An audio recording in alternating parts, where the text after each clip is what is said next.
I'm Ariana Grande. Hi, I'm Cynthia Erivo. And you're listening to the Broadway Podcast Network. Visit bpn.fm to discover more.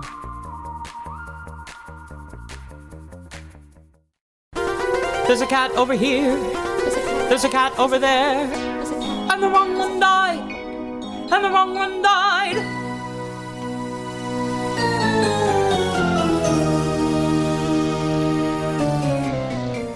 Welcome to The Wrong Cat Died, the podcast breakdown of the catastrophe. I'm your host, Mike Abrams, and today we have another amazing guest. I'm excited because today we get to talk to someone who has a slightly different perspective of the show. She was in charge of hair and wigs on the U.S. National Tour 4 of Cats. So welcome, Mundi Gove, and thank you for joining me. Hi, thank you for inviting me. I'm excited to have you because I have not talked to anybody who's worked on this particular aspect of the show. So we're going to get into that in particular, but I want to start with your history of Cats. So when was the first time you were actually exposed to it? Because you went on this kind of first bus and truck tour that was before the 1998 movie, before a lot of it was on Broadway, but it only had a few years of history at that point. So when was your first exposure to it? My first exposure was when I got hired or was potentially hired to do the tour. And I hadn't seen the show. I hadn't worked on the show, but I had to go and check it out so that I could be approved that I could work on it. So I went to New York and saw the Broadway production and met my supervisor who was going to sort of approve my employment on the show. So I hadn't seen Cats. I hadn't really listened to Cats. I wasn't that involved in it at all. So that was my first, introduction to it. Wow. So you have to basically get approved. So there's no, you had to go and learn it for the first time, see it, understand what was happening. And at that point, you didn't really know much about it at all. So what was your first reaction seeing it? Were you only looking at the wig and hair of this as a job production, or were you kind of watching it as a fan and audience member as well? I guess it was kind of both. I think what happened was I went to New York to see the show, and then I think I went to it and saw a matinee. And so when I watched it, it's kind of a lot to take in because it was nothing I had really seen. And then I also was looking at it from the hair perspective because I had some experience doing other tours before that, but nothing like that. So I saw the show kind of as an audience member. And then after the first matinee was over, I had to go backstage and meet the supervisor who was the one who sort of auditioned me to see if I was capable of doing the show. And I had a thing where my husband was, at the time, my first husband, was already hired as an assistant electrician on the show. And I was they wanted to hire me because they like to keep people together. And so Leon, the guy who was my supervisor in New York, and he kind of supervised all the Cats companies, and he worked on the New York show. And so he kind of was like, oh no, I've got to hire this person. I don't even know if she can do the job. I don't know her. I don't know anything about it. So I went and met him backstage, and then he sort of wanted to audition me. So I had to sort of jump in and start working with the cast, and so he could see if I knew how to handle wigs and handle quick changes and all that stuff. And so I did. I did really well, apparently, because he gave me the job. But it was really nerve-wracking for me because here I am backstage on Broadway at Cats, and I'm being put on the spot with actors I'd never seen, wigs I'd never seen. And so I just, I guess I did okay because he hired me. Yeah. That's, it's such an interesting piece because the show requires such incredible, the costumes and wigs and everything that kind of tells part of the story on top of the job has to be really hard because they're moving and dancing and going crazy so much that they have to make sure it does not get out of place or go anywhere. So I'd love to hear, this show obviously had been going on at that point, so it wasn't brand new, but how much did you get to kind of influence a little bit of, here is this character's wig and hair, and this is how this adds to their personality? Or is it more of, this is what's given to you because this is what is been used and what the cast is like expecting?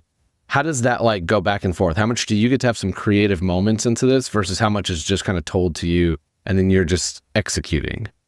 Well, I think when you're doing a show like Cats, where there are lots of companies, you do have to sort of adhere to a certain design, but you do have some creative ability with each actor.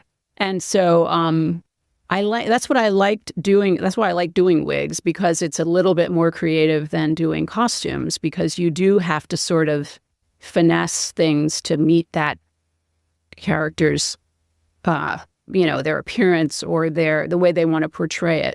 And so the wigs actually are very tied to the makeup in Cats.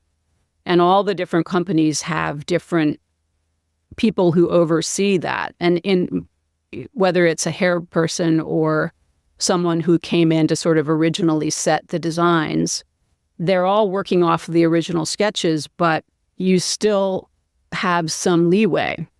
And the interesting thing with Cats is that the actors eventually do their own makeup, and they do all the cat makeup but it has to sort of go into the wig. The way the wigs are designed is that they're different colors and different stripes that sort of go up into the hair. And so as each actor learns their makeup, they eventually have to blend completely together. And it takes a while for that to happen. So as a hair person, you can sort of work with that character and that actor. Some people are really great at doing their makeup, and some people are a little more challenged. It's not always, it doesn't always go the way you want it to. So, but it's still really creative and really fun. And, certain characters, you have a little more leeway to change things or work with it. But Cats are not, those wigs are made out of yak hair. So they're very stiff and coarse. And you kind of put make the little ears go to a point with mustache wax, and there's really only so much you can do with that. Yeah, it's such an interesting thing because it's so integral to the part of the show, but it's also something that had been around for a little while. So there is this kind of like mix and match of, I love hearing that, like, how do you blend the makeup into it? How do you think about it from that standpoint? I want to hear a little bit about what were any of the horror stories or any of the challenges? Like, obviously, did you ever have experiences where, everything looks right, feels right, and then they go and all of a sudden wig goes flying, or, one place something happened on tour? Like, what are those memorable moments you have from that tour? Gosh, I did it for 2 years, so I don't have, there's so many things that happen over that time, where somebody will get injured in the middle of the show. And then you've got to go and take everything off that person. And mostly it's their microphone that has to come off, because all the understudies have their own wig. You never take a wig off of one person and put it on another person. So there's a scramble sometimes to get people on if somebody gets injured. Or sometimes, if someone gets sick and they can't do the second act or whatever. I'm trying to think. I don't have horror stories per se of that show other than that type of thing. I'm always interested in the kind of the fun, memorable moments of tour. I think part of what this show has kind of morphed into is being able to capture some of the history. And I think some of that is like when you're on for 2 years going city to city, bus by bus, sometimes, split weeks and multiple shows in multiple cities in a week. Nothing's going to be perfect. That's the fun of live theater. And so I'm like kind of thinking through of like in the world did Griz's hair ever get stuck in the tire or in the swing? Or did you ever have these like moments where that type of stuff happened where you had to kind of on the fly fix stuff? Yeah, there really isn't that much with Cats because the wigs are very simple in a way. And when you're hired to do when you're hired to do a Broadway show, one of the things you have to learn and already know is how to pin a wig on so that it will not come off, especially on heavy dance shows, because that's something that not only makes the show look really bad if that were to happen, but it's really distracting for the performer to feel like their wig is loose or whatever. But these wigs are so lightweight, and they're made exactly to each actor's head. They're designed specifically for that actor. So it really is not a thing so much that the wigs get caught in anything, that they come off. So that isn't usually much of an event in the show. I think it's more, I'm trying to think of, there are a lot of times during Cats where headdresses get put on over top of the wig, and then they get taken off during the show. And so then you have to sort of fix the wig back up again, and ears get plastered down or things like that happen. But honestly, I don't really remember any major calamity happening. Not to say that there wasn't one, because there probably was, but that doesn't stick out for me. Like other shows where wigs are long, or there's like a whole other world of wigs where a lot of things can happen, but in Cats, not so much. We're going to take a quick break, and then we'll be back for more of The Wrong Cat Died. I want to pivot a little bit because I do think about, a lot of the show has been about personality types and the characters and the backstories. As someone who kind of had to put together through these sketches, these wigs to help build some of that, whose hair or wig really did you think added to their character in terms of like, this is such a big part of them? I have a couple that kind of stand out to me, but I'm curious as with your 2 years experience on the show, which were the ones that as you were putting it together, you're like, this is going to help this character come to life even more? Right. Well, I would say Grizabella, certainly, because her wig is so distressed and kind of, really different than what an actor would look like, bedraggled and worn down. And, Macavity, of course, because that wig is all huge and big and spiky and kind of crazy, and it always has to be put on really fast backstage, so it kind of is an instant transformation. And the Bomballerina and Demeter, both those wigs, I think, are really effectual in that way, in terms of when you see the actor and then you see the performer. Mm-hmm. Like Bomballerina. I also thought about Tugger. Oh, right, Tugger. Yes. Oh my gosh, that wig, huge. Big, huge wig. Yeah. And always got very worn and because that guy's a really active performer. So it gets really worn and damp. And then it has that big stand-up collar, which kind of hits all into the back of it. So that's a pretty intense wig. Yeah. What about some of the ones that are extremely heavy dance? Did you have to think through, like, I always think about I don't know if they did this in your production because I'm more familiar with the newer choreography, but the Mungo Jerry teaser doing the flips and stuff. Like, did you ever have to think through certain moments of the show where it's like, if this wig is not this way, it might get in their face or in their, in somebody else's face? Like, is that ever thought about, or is this just something that's so well curated at this point that it's more about the execution and the creativity that you get? Yeah, that's in Cats, that is not a thing. Because the wigs, like I said, they're so lightweight and they're put on so well that the actor should never think about the wig, and it should never get in the way. What about compared to other shows? So I know that this isn't the only show you've worked on. How did Cats compare to some of these others in terms of challenges and fun and differences? Oh, yeah. That's why I think Cats was so fun, honestly, because you didn't have to worry about that so much. All of the technical parts of the hair, because when I left Cats, I did Starlight Express after Cats, and that was much more dramatic hair-wise. Lots of technical stuff, lots of detail, lots of heavier wigs, and of course everybody's roller skating, so things have to be really, really secure. And then I went on to do other shows, and then I ended up doing Phantom, which has so many wigs and so much hair and so much room for trouble.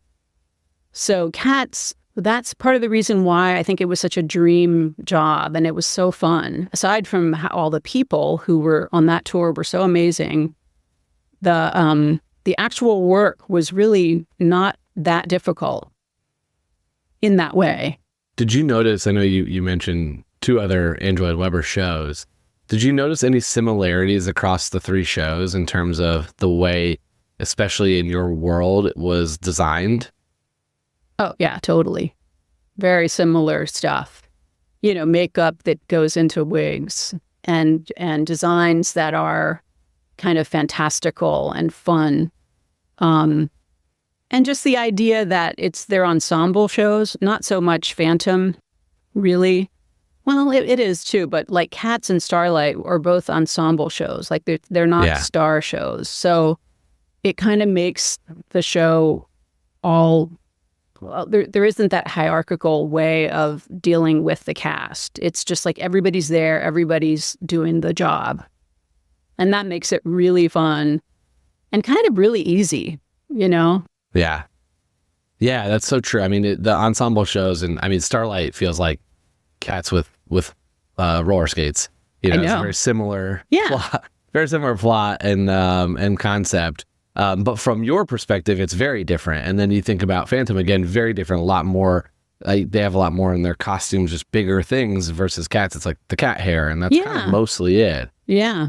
Yeah. Phantom has, all different kinds of wigs. And like Christine's hair is all, down to her waist and gets caught in everything. And, there's so much more to deal with on that type of show. Yeah. Okay. I love asking this for anybody that went on tour, but I want to hear your favorite tour stops, like city-wise or just location, maybe for whatever reason, whether it was you love the city or you love the theater or it's easy to work in.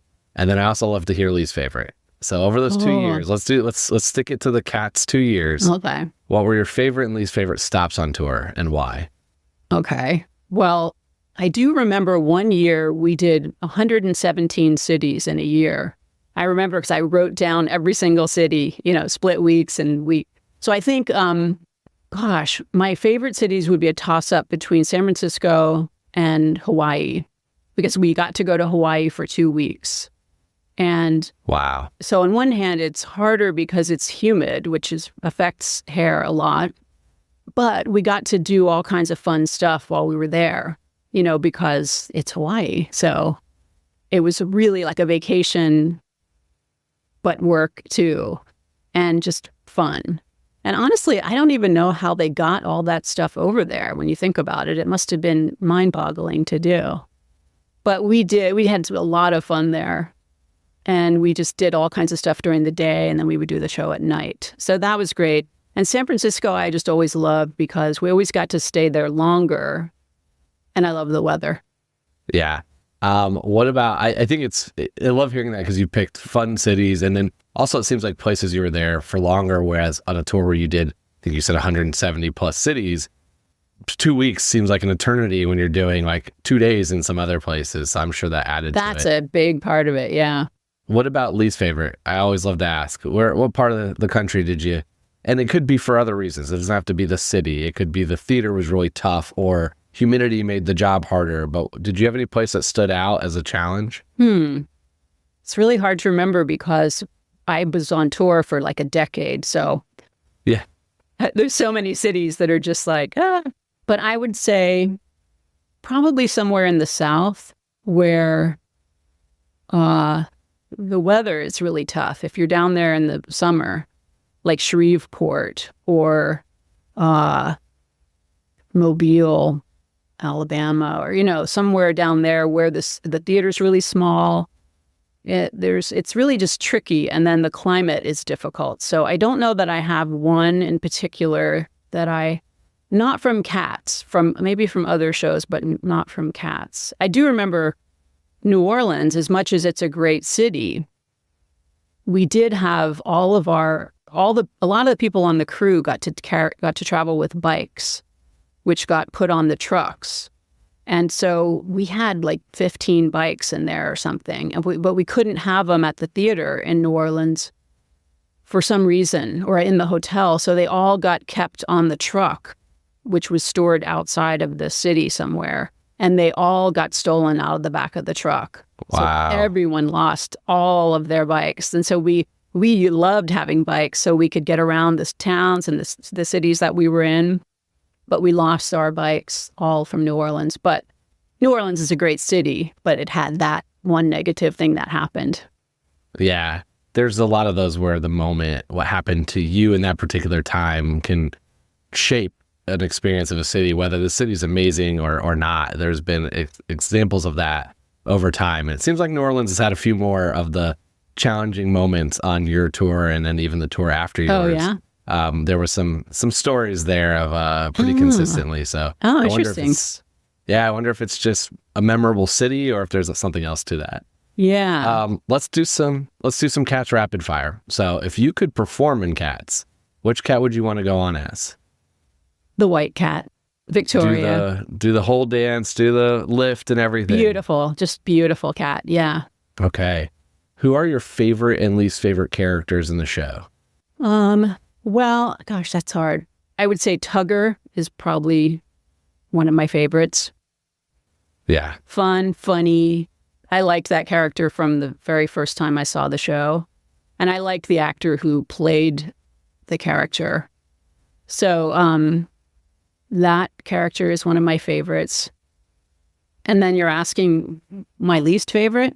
Yeah, and I'll frame it as which is the family member that annoys you the most, or like, because they're all fun and part of your extended family here, but which is the personality-wise the cat that you would probably get least along with? Oh, gosh, that's a tough one. I guess McCavity. The villain. Gotta go for troublemaker, just shows up, dysfunctional. Yeah. Love one brother, hate the other. Okay. Yeah. I love it. Favorite song from the show? Oh, McCavity, for sure. McCavity. Yeah. Yeah. I think that's my answer too these days. It does change a lot, but that one's so fun. Yeah, so burlesque. So love the big brassy sound. I'm married to a trombonist, so, If one cat character was put in charge of doing your job on tour, which cat would do the best at your job at running everything from hair and wig behind the scenes? Oh, wow. Probably Skimbleshanks. That's what I thought. Yeah. And he has a vest. So he would have a place to keep the things, the comb and the things that you need.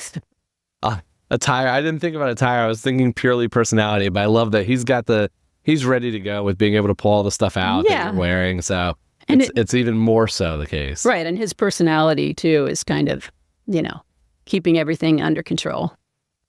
Yeah. Very on track. Okay. So this is the most important question of this show. But I've argued at length that I don't think Grizabella was supposed to be the Jellicle choice. So I want to hear, as someone who got to experience this show from 2 years from a different angle, if you were in charge, if you are picking your Jellicle choice, you get to be old Deuteronomy. Are you picking Grizabella or are you picking another cat, and why? Well, to answer that, I will have to answer it from a hair person's perspective, kind of a costume hair perspective. So I think it would be Grizabella, but it kind of needs to be finished in that she needs to be able to come back fully changed back to her original glamorous self, kind of like the witch in Into the Woods. So I think that's a really interesting question, because the idea of you're saying is she needs to be picked because then she gets to come back as a younger version of herself right away to be with her family, and that's kind of like the redemption arc. But I've always wondered, is that actually what happens, or does Grizabella become the next Victoria, or the next, is it a whole different cat that she comes back as? Because this life is over and it's done. No, she would come back as herself, because if you look at her costume and her wig and everything, it's all tattered, but yet you can see the remnants of what it once was. She has this really cool fur coat and this black sequin dress. So I'd like to see that revived. Okay. So because I think something that you're saying is something that the way I think about it, but from a slightly different tweak of it. which is my argument of recently has been, I think she should spend the year with the family. Like that coming back to the family will help kind of bring her back to her younger self by having that love and embrace of her, her missing family. But you're saying kind of the same thing, but just with also being the choice. So I kind of think pick Gus this year, let her come back. She gets to have a little bit of that. She gets to clean up a little bit. She gets to spend time and be loved and have that. But you're saying kind of the same thing, but she gets picked and then she comes immediately back as a new version of herself. Yeah, because it's more theatrical. It's more like, it's a more glamorous moment. And I, as a hair and costume person, kind of like to see it in that way. But, it could be either way. Yeah, I think it's fun. I've always wondered too, if like maybe I guess you could tell me how technically difficult it would be as a costume and wig person. But what if she came back? Like, what if you don't end the show with her going up and then they do that kind of weird song where they kind of talk to you at the end, and instead she comes back as her new self and you're almost starting the next year with her? Like, how hard would that be for you all to do off stage? Well, not hard at all. No, people just live for that. There's just nothing more fun than an insanely fast costume change. Like, it is just one of the most fun challenges there is. Or she could go up in the tire and then come back down, totally redone, which would be really cool too. That means she'd have to get off the tire up there and do the change up in the, the fly space somehow, and then come back down. So that would be cool too. But yeah, you could do a really quick wig change and a really quick costume change and clean her face up a little bit, and she'd be good to go. Yes, and then it could kind of start again. Yeah, then you're starting your next year with the full redemption arc of here's now what she needed. Right. That is interesting. I had never thought about it from that angle of where, I always think like the show just ends. It's like the year ends, the ball's over next year. And someone did say a theory that Victoria was last year's choice, which is why she was being brought back in. And that kind of made me think of, when does that start? How does that go? And so that is an interesting way to have. I love having her do it up in the fly of like, she goes up, but you're going to stick to the story. She's going to go up there. We're going to change quickly, and then we're going to bring her back down. And then it's going to be the beginning of the next year. Right. Yeah. I think it's the perfect way. That might be the only way I'll accept Grizabella as a Jellicle choice. Yeah. As a hair person, you don't really think about it in that way too much. You know what I mean? When you get hired to do a show, you have to kind of think about the characters and the designs, but you aren't that attached to those types of ideas. You know what I mean? Like, no one's coming around and saying, now think this through, think this character through, and think this through. You're just kind of like, no, this is what you look like, and this is what you're going to do. And the more fun and challenging the changes are, the more fun and challenging the show is. Yeah. It's so fascinating to hear, and that's why I've loved doing 160 plus episodes of this, is I've talked to so many different parts of the show now. Talked to production stage managers and electricians and people doing lighting and sound, but also, hundreds of performers who kind of take a slightly different angle in the way they think about things. And there is that, you've got to know some of the story. If you're Old Deuteronomy or Grizabella or Demeter, you have to have these key things that you have to take into the story. And there's some other stuff that's kind of a little bit flexible and you can have some leeway. But then for you don't need to know the through line of the story nearly as much unless it's an integral part of that particular part of your job. Like if there is, the hair is supposed to be spiky to tell part of that story, you kind of need to know that, because then it helps you build the wig out and make sure you take some of that creativity. But you don't have to think about, does Grizabella, why does she go? And does she come back? And where does she go next? Yeah. It's kind of irrelevant in some parts. So I do find that part really interesting, because I hadn't thought about, you kind of always hear about Grizabella's supposed to look worn, but you're saying even the hair is, looks even more so worn, and the whole costume's built around that for that theory and that part of it. Mm-hmm. But I do love how you could transition that quickly. Because I do know they do a baby Grizz in the newer version where essentially it's just an ensemble dancer, but it's the Grizabella doing that in the very opening number. Oh yeah, we had that too, but she's not. Yeah. She's just in a plain Cats It's costume. not Grizabella-ish. Right. Yeah. Okay. Yeah, it's her Yeah, it's just foundational so piece. interesting. Yeah. I love it. I Yeah. usually am very more debating when I get a Grizabella answer, but I I bet. like the idea of ending it differently. I like the idea of not just having it stop at that moment, but take it a step further Yeah. and bring her back in anew. Give a fun, quick change that you all can live for, a new challenge in every city you go to figure out how you're going to do that. Right. Right. And it gives it a would be. beginning of Cats too. Right. Exactly.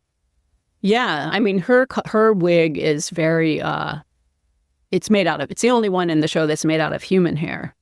It's kind of like a little bit like Mrs. Lovett in a way, pulled up into these little cat ear buns. Yeah. And then fully distressed. So it would be really fun to get to redo that and make it more glamorous. That's fun. Is there anything I didn't ask you that you were like, a Cats person should know this about this show from your perspective? No, I don't know. It's just a show that really, to so many people, it really makes no sense at all. But it's really one of the most beautiful shows that you can be involved with because of the artistry in it. And the design is just so beautiful. And it really began that, as far as I am concerned, that kind of style of musical. And it really gave a lot of people a lot of employment and a lot of inspiration for everything that followed. So I really appreciate it for that. And people should understand that because it's a show that a lot of people can love to hate, but it's really kind of, it doesn't deserve that. Yeah, I think it's an easy punchline. And so it's always been an easy joke to make because it is a little weird and there isn't a very clear story without digging pretty deep. And so I think there is a healthy level of respect for it, especially in the Broadway community, but also with a lot of the fandom. There is a humongous fandom for the show. Yeah. But there's a lot of people that have seen it once or not seen it at all. And it's just, again, it's an easy punchline. And so there is that. Mm-hmm. And I've kind of loved that there's been a resurgence a little bit. And I even love that the bad 2019 movie at least sparked even more conversation about it, whether it helped or hurt. But I think it's one of those shows that everyone who does it, it's like almost like a family of like, it brings them into this like Cats family and community. And then there is a humongous fandom that loves it. And they all really understand the art and respect the kind of what goes into it, especially from choreography and just the difference in the thoughtfulness of the storytelling that's not necessarily always there, but also the freedom that they have as performers to kind of add to it. I'm sure you felt that way as like, yes, you have your sketch, but you have some freedom as a creative to kind of add and bring your own flavor to it, which not every show has that. And that's where I think it's very unique to have that ability to tackle it in a little different way. Oh, totally. Yeah, it's so collaborative, the show. The way that everyone works together. It's a real collaboration. And there's a lot of art going on there. Amazing. Well, this has been so fun. It's been fun to hear a different perspective of the show that I've not heard before. I do like, it's probably the first Grizabella argument that I've kind of been like, maybe I'm here for this one. So thank you for bringing that. Sure. And for sharing everything about your experience in the show. Yeah, great. Thanks so much for having me. Awesome. Well, thank you. And thanks everyone else for listening to this episode of The Wrong Cat Died, the podcast breakdown of the Cats Chats Free. To follow along, you can subscribe on Apple Podcasts, Spotify, or anywhere else you listen to podcasts. Follow us on Twitter, Instagram, TikTok, and Threads at The Wrong Cat Died, or check our website, thewrongcatdied.com.